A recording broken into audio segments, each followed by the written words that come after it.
বান্দাগুলি দুনিয়ার জমিনে কষ্ট এবং ভালো মিশ্রিত অবস্থায় থাকে। সারাটা জীবন কষ্টেও যায় না, আবার সারাটা জীবন বান্দা আনন্দেও যায় না। ছোট্টবেলায় বান্দা যেমন ছিল, বড় হওয়ার পর দেখা যায় তেমন আর নাই। একটা সময় বান্দার জীবনটা ব্যবসা বাণিজ্য ছিল, টাকা পয়সার অভাব নাই। আবার দেখা যায় এই বান্দাটা একটা সময় বান্দার অর্থ করি কিছুই নাই, সব যেন নিঃশেষ হয়ে গেল। চোখের পলকে ধনী থেকে দরিদ্র হয়। বুঝতে হবে বান্দাটা মুমিন যদি হয়। আর এই মুমিন বান্দাকে আল্লাহ কয় ওয়ালানাবলুওয়ান্নাকুম বিশাইইম মিনাল খাউফ। ও দুনিয়ার গোলাম আমার শোনো, তুমি যদি আমার মুমিন গোলাম হও, তোমারে আমি আল্লাহ ওয়ালানাবলুওয়ান্নাকুম অবশ্যই পরীক্ষা করব।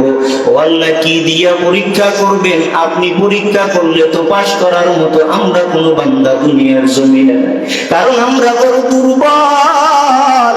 আমরা যদি আপনি মাওলায় পরীক্ষা নেন, আমরা কেমনে পাশ করব? কারণ আপনার সামনে তো আমরা কিছুই না রে মাওলা। আল্লাহ কয় এরপরেও পরীক্ষা আমি করব, যেহেতু বলেছি শোন, আমি তোর মতো বান্দাদারে 5টা জিনিসের পরীক্ষার কথা আয়াতে জানায় দিলাম। তোমারে আমি পরীক্ষা করব, এতে কোনো সন্দেহ নাই। পরীক্ষায় পাশ করার কাজ তুমি করবা।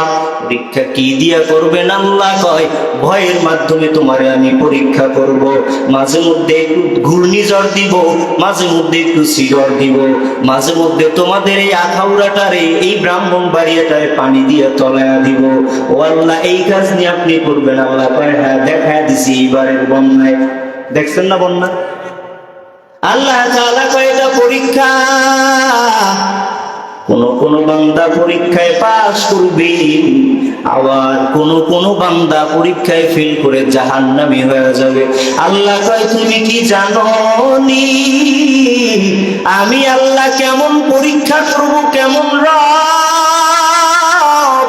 আমি যখন তোমারে পরীক্ষা করার কথা বলছি, পরীক্ষা তো অবশ্যই করব। আর ওই পরীক্ষায় যদি তুমি ধৈর্যের সাথে মোকাবেলা করতে পারো, তাহলে তুমি শুনে রাখো রে বান্দা, ইন্নামা ইউওয়াফফাস সাবিরুনা আজরাহুম বিগাইরি হিসাব।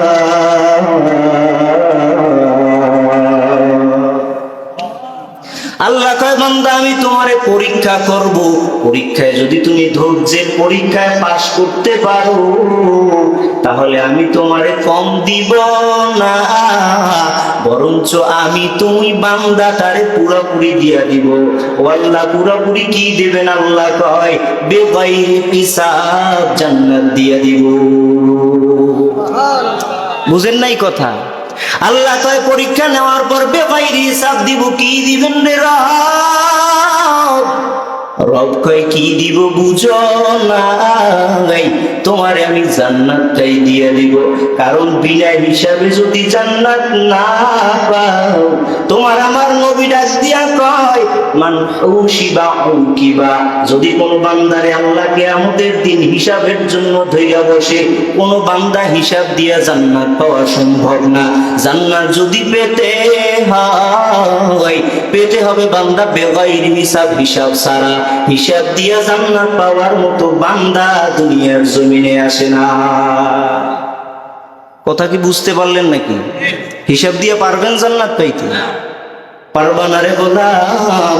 এবার আল্লাহ তাআলা কয় ওয়াবাশশিরিস সাবিরিন, ও নবী আপনি আমার দুনিয়ার বান্দাদের জানায় দেন, ধৈর্য যারা ধৈর্য ধারণ করবে তাদের জন্য সুসংবাদ আছে। কি সুসংবাদ? ওই ধৈর্যে যেন বান্দাটা পাশ করতে পারো। কারণ আমি মূল আলোচনাটা, আমি বিষয়টা হচ্ছে সবরের উপরে কিছু কথা বলে আমি বিদায় নেব ইনশাআল্লাহ। সবরের উপরে, ধৈর্যের উপরে।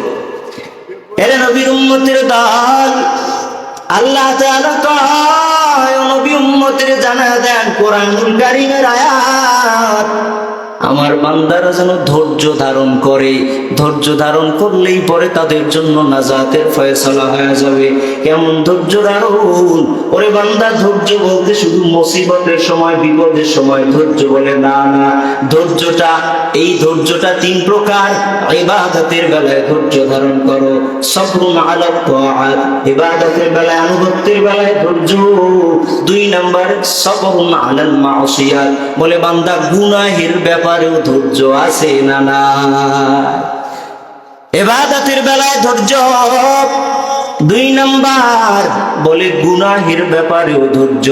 3 নাম্বার সবরুন আলাল মুসিবা। আল্লাহ তাআলা বুঝায় বান্দা 3 নাম্বার যে ধৈর্য সেটা হচ্ছে মুসিবতের সময় ধৈর্য, এটাও ধৈর্য। ইবাদতের বেলায় যেটা সেটাও ধৈর্য। ওরে নবীর উম্মতের দল, গুনাহের বেলায় যেটা সেটাকেও ধৈর্য বলে। এবার আসেন 1 নাম্বার ধৈর্য, ইবাদতের বেলায় ধৈর্য ধারণের কথা আমার আল্লাহ বললেন। ও গোলাম দুনিয়ার সবাই শোনো, ইবাদতের বেলায় ধৈর্য ধারণ করবা। আজ এই আদমপুর উত্তরপাড়া আদর্শ যুবকদের উদ্যোগে একটা মাহফিলের আয়োজন করেছে।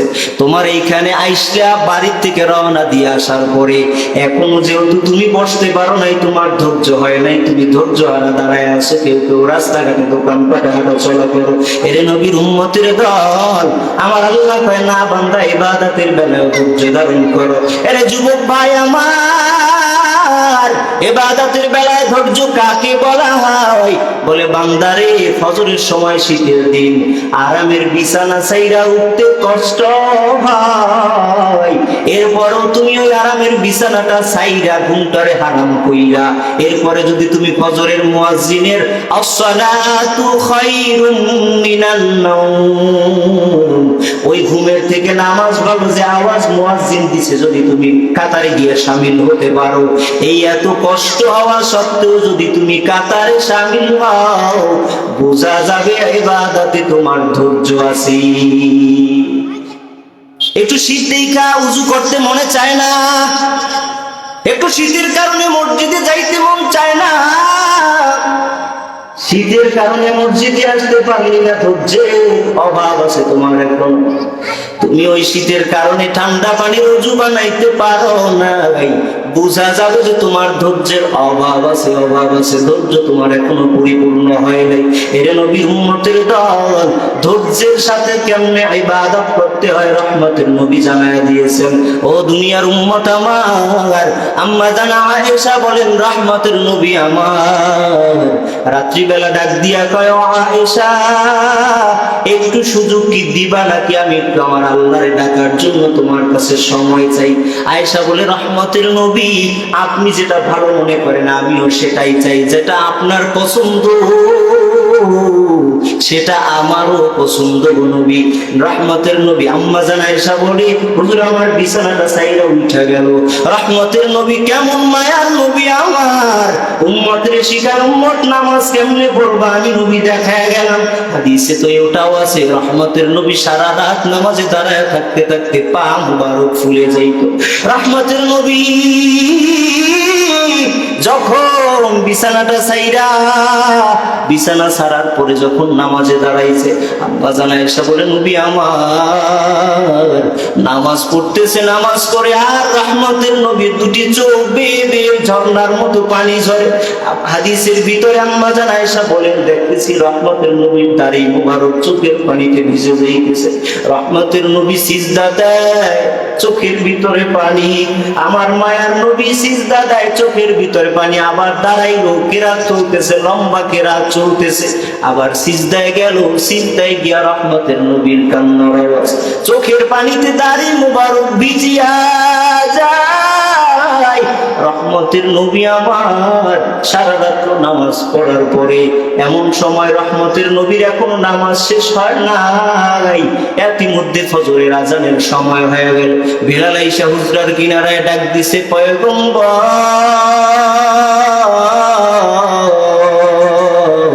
ফজরের রক্ত কাছাকাছি, আপনি রহমতের নবী আসেন ফজরের জামাত। শুনতেছে মায়ার নবীজির ঘরের ভিতরে কান্নার আওয়াজ। বিলাল ডাক দিয়ে জিজ্ঞেস করে, নবী আমার, আপনি আপনার তো আগের গুনাও মাফ, আপনার তো পেছনের গুনাও মাফ, এরপরও কেন এত কান্নার আওয়াজ? রহমতের নবী কয়, ও বেলাল, তোমরা কি চাও না আমি আমার আল্লাহর আরো নিকটে চলে যাই, আরো নিকটে চলে যাই, আরো নিকটে চলে যাই? আমি আমার আল্লাহর নিকটে যাওয়ার জন্য রাত্রিবেলা নামাজে দাঁড়ায় কান্না করে মায়ার নবী সারা রাত 2 রাকাত নামাজের ভিতরে কাটায়া দেয়।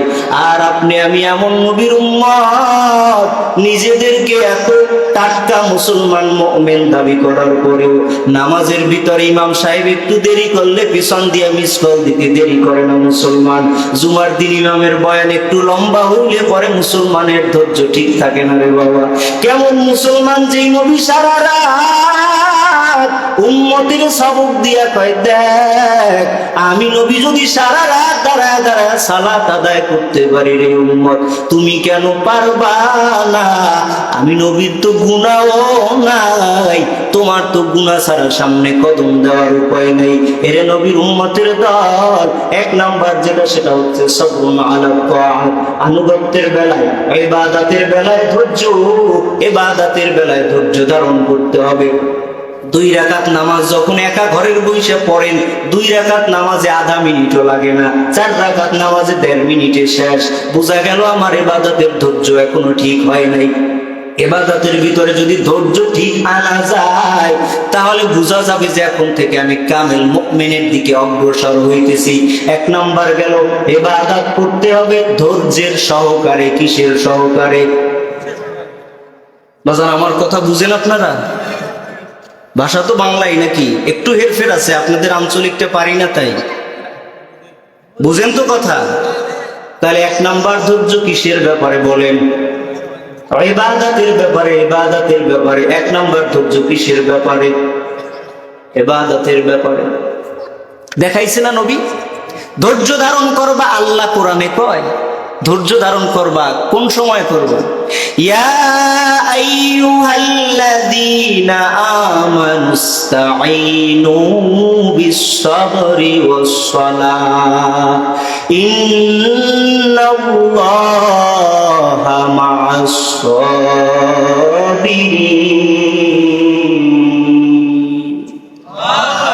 আল্লাহ কয় ধৈর্য ধারণ করবা, নামাজের মাধ্যমে ধৈর্য ধারণ করো। কারণ কি জানো না? ধৈর্য ধারণ যেই ব্যক্তি নামাজের মাধ্যমে আমি আল্লাহর কাছে ধৈর্য ধারণ করে, ওই ব্যক্তির সাথে, ওই ধৈর্য ধারণকারীর সাথে আমি আল্লাহ থাকি। আল্লাহ কার সাথে থাকে? ধৈর্য ধারণকারীর সাথে। আল্লাহ কার সাথে থাকে বলেন? আল্লাহ কয় আমি ধৈর্য ধারণকারী বান্দার সাথেই থাকি। তো ধৈর্য ধারণ করা লাগবে কি লাগবে না? 1 নাম্বার, ধৈর্য ধারণ করলে পরে আল্লাহ বিনা হিসাবে জান্নাত দিয়া দেয়। 2 নাম্বার, আল্লাহ কয় যেই বান্দা ধৈর্য ধারণ করে আমি আল্লাহ ওই বান্দার সাথে থাকি। কথা বোঝা গেল না? এবার আসেন 2 নাম্বার, সবরুন আলাল মাসিয়া। 2 নাম্বার হচ্ছে গুনাহের ব্যাপারে ধৈর্য ধারণ। কিসের ব্যাপারে? কিসের ব্যাপারে? গুনাহের ব্যাপারে ধৈর্য। কি মানে ধৈর্যের সাথে গুনাহ করবে এরকম নাকি? কথা বুঝেন নাই? গুনাহের সাথে ধৈর্য মানে ধৈর্যের সাথে গুনাহ করবে এমন? গুনাহের ব্যাপারে ধৈর্য ধারণ করো হে গোলাম। গুনাহের ব্যাপারে ধৈর্য কেমন করে হয়? বলে গুনাহের ব্যাপারে ধৈর্য হলো এমন, একটা সময় অতীতে আমাদের জীবনে দেখেছেন আপনারা মুরব্বী বাবারা, গুনাহ করতে হইলে বান্দা দূরে গিয়ে করা লাগতো। সিনেমা দেখতে চাও, যাও ব্রাহ্মণবাড়িয়া চলে যাও, ওই জায়গায় সপ্তাহে 1 দিন সিনেমার টিকিট কাটো ভিড়ে দাঁড়াইয়া, এরপরে গুনাহ কইরা, এরপরে গুনাহ কইরা, এরপরে বাড়িতে ফিরবা। আর এখন আর ওই গুনাহ করতে গিয়া ব্রাহ্মণবাড়িয়া যাওয়া লাগবে না, ঢাকা যাওয়া লাগবে না।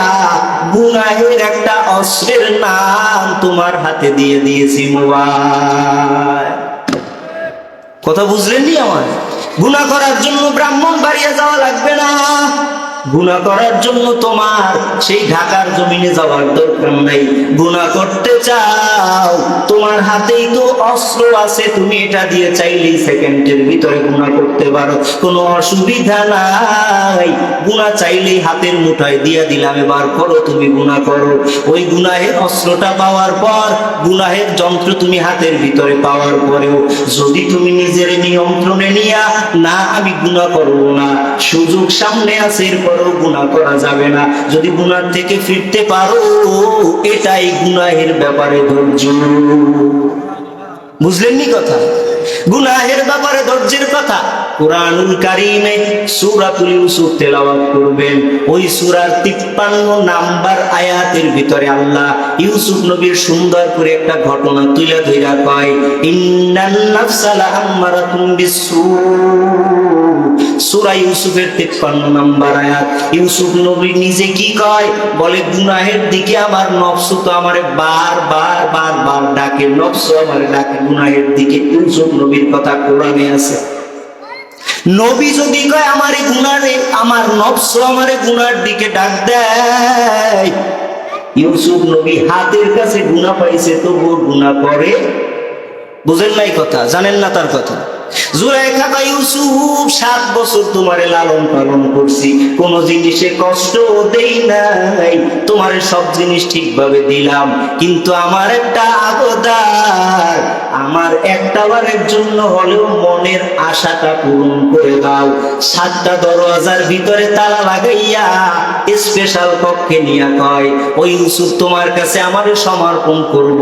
রুমের দরওয়াজায় তালা লাগাইয়া এবার জুলাইখা একটু সামনে আগাইয়া গিয়ে একটা মূর্তি রাখা ছিল তাকের উপরে, মূর্তিটারে সুন্দরভাবে ঢাইকা রাখছে। তাফসীরে মাআরিফুল কোরআনের ভিতরে আছে। মূর্তিটারে সুন্দরভাবে ঢাইকা রাখার পর ইউসুফ নবী কয়, কি করলেন এটা? ওরে কেন ঢাকতে গেলেন আবার? কয়, ওরে ঢাকছি এই জন্য, এ তো কেউ না, এটা হচ্ছে আমি জুলাইখার খোদা। খোদার সামনে তো অপরাধ করা যায় না। খোদার সামনে কি করা যায় না? কি করা যায় না? কথা বুঝেন নাকি? একটু জবাব দিয়ে কয়, খোদার সামনে তো গুনাহ করা যায় না, এই জন্য আমার খোদারে আমি ঢাইকা রাখছি, এবার আর খোদা দেখবে না, তোমার সাথে গুনাহের কাজে জড়ায় যাব। ইউসুফ নবী ডাক দিয়া কইলেন, জুলাইখা তুমি এমন খোদার ইবাদত করো যেই খোদার চোখ রুমাল দিয়া ঢাইকা রাখা যায়, আর আমি তো এমন আল্লাহর গোলাম যে আল্লাহর চক্ষু তো কোনো রুমাল দিয়া ঢাকিয়ে রাখার কোনো সুযোগ নেই। রাতের আধারের কথাও আমার মাওলা যেমনি ভাবে জানতে পারে, দেখতে পারে, দিনের আলোর কথাও আমার আল্লাহ সেমনি ভাবে দেখতে পারে, জানতে পারে। অতএব তুমি তোমার খোদার চক্ষুটারে ঢাইকা রাখলে তোমার খোদায় অপরাধের কথা আর জানতে পারে না, তোমার বিশ্বাস। কিন্তু আমি ইউসুফেরও একটা বিশ্বাস, আমার খোদা রাখা। তুমি তো মনে করেছো একা একা আমি একা একা গুনাহ করব। আল্লাহ কয়, রে গোলাম, কই গুনাহ করো, আয় আয়। ইয়া আইয়ুহাল ইনসান মা গাররাকা বিরব্বিকাল কারীম। আয় গুনার দিকে যাইস না, তোরে কে গুনার দিকে পাঠায়? এই রাত্রিবেলা তুই মনে করছো চতুর্পার্শ্বে তোমার কেউ নাই, আশেপাশে কেউ বন্ধু বান্ধব নাই, একা একা গুনাহ করো। মোবাইলে ফোনে এমবি ভইরা, মিনিট ভইরা তুমি দেদারসে কথা বলবা, অসুবিধা নাই, কেউ জানতে পারবে না। এরে নবীর উম্মত, কেন তোমার ছোট্ট মাথাটায় সব কিছু দুনিয়ার বড় বড় কথা ধরো? এই ছোট্ট কথাটা কেন ধরে না যে আমারও তো একজন রব আছে, তার চক্ষু তো আর অন্ধ না, তিনি তো শুনতেও কম পায় না, আগেও যেমন শুনতো এখনো তেমন শোনে, আল্লাহ দুর্বল হয়ে, তারপরেও কেন তার সামনে রাইখা অপরাধ করলি? আমার আল্লাহ যদি কিয়ামত দিবসে জিজ্ঞেস কইরাই বসে, আমি মাওলারের সামনে রাইখা কেমনে অপরাধের দিকে পা বাড়াই? দুনিয়ার জীবনে এখন বর্তমান সময়ে সব থেকে বড় বড় গুনাহ যেগুলি হয় সব মোবাইলের মাধ্যমে হয়, দেখেছেন আপনারা? গত 2 দিন আগের ঘটনা, আমাদের বরগুনা জেলার আমতলী উপজেলার ভিতরে ওই যুবক ছেলেটা 4 বছরের একটা মেয়ে বাচ্চা আছে, 4 বছর বয়স মাত্র, খবরে হয়তো দেখেছেন। 4 বছর বয়স বাচ্চাটার, মেয়ে বাচ্চা জন্মগ্রহণের 4 বছর হওয়ার পরে এবার কিছুদিন পর ওই যুবক সন্তান জানতে পারে তার বউয়ের অবস্থা ভাগে, আর বউয়ের কাছে এছাড়া কোনো শান্তি জগতে নেই। আল্লাহ নবীর কথা আমি বানায়া বললাম। আল্লাহ নবী কয়, আর দুনিয়া কুল্লুহা মাতাউ, যার বউটা ভালা ও জানে যে দুনিয়ার জমিন কত আরামের জমিন। আর যেই বান্দার বউটা খারাপ, ওরে একটু গোপনে জিজ্ঞেস করবেন। মাঝে মধ্যে বহু যুবক সন্তানরা আমাদের কাছে এসে বলে, হুজুর বিবাহ তো করছিলাম তখন ভালোই ছিল, দিন যত আগায়